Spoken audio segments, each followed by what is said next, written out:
Well, I'm on record and will continue to stick with my, it's going to be Joshua. It's going to be Jalen as the 2 and 3, and you can fit them however you like in terms of the corners. I know they've been using Kelvin Joseph a lot, and I think they just really want to see what they have with the guy. So have him run with the ones. Not saying that he's not worthy of being in that spot, but I truly believe the two guys that have been around the longest and have made plays in NFL games for the Chiefs have the leg up. So I'll stick with those guys.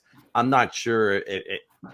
I mean, quite honestly, I don't know if Kelvin Joseph is going to make the team. I don't know if the other young corners, Nick Jones, I really haven't heard much from him during camp. So is he a guy, since they drafted him, they would want to, kind of stick with him and not expose him to the practice squad? So it'll be interesting to see what happens there. And again, in my opinion, this is just me, again, just being a fan and having watched the game for many years, I still say Najee is a better fit either playing, in the safety role or in the nickel, and then of course on special teams.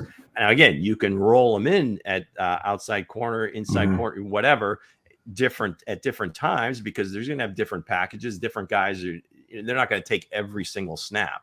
So I think that's kind of the way it's going to shake out. And of course, with Shamari and Jaden playing kind of those joker roles where they can play anywhere, that's going to be a big part of the secondary too.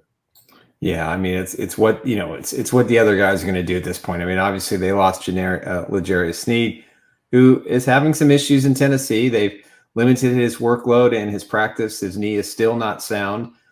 Kudos to Brett Veach for getting a 3rd-round pick for him and not paying him, $55 million in guarantees, because I think it would have been a bad investment. So, they've got to find. I mean, Joshua Williams to me is the guy.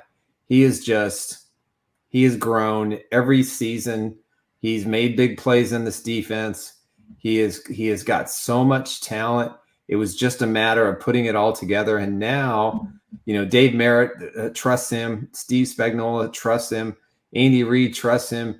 His defensive mates in the secondary trust him.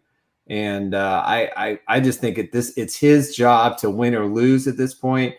I think Najee has the best talent if he can be healthy to be that number 2, but it doesn't matter. These guys are going to move around, and it's going to be interesting, how well those guys adjust, because if McDuffie does more blitzing like Sneed did up until last season, and that was primarily because they wanted to reserve the knee and just have him guard the best receiver on the other end, and he only gave up 2 postseason touchdowns throughout the entire season. So obviously it worked pretty well, but McDuffie is versatile enough.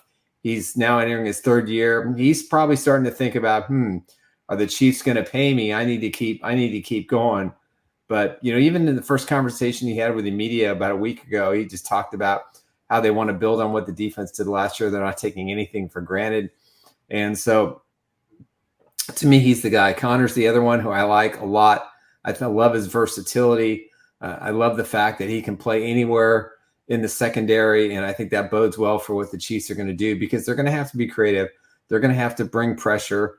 They're going to have to get after the quarterback is harder than I think they did a year ago, but it's going to be dependent on the secondary. So to answer your question, I think there's no problem in my mind that they can absorb the loss of Sneed. And as Lou puts it, we're not looking in the rearview mirror. That's not what the Chiefs do.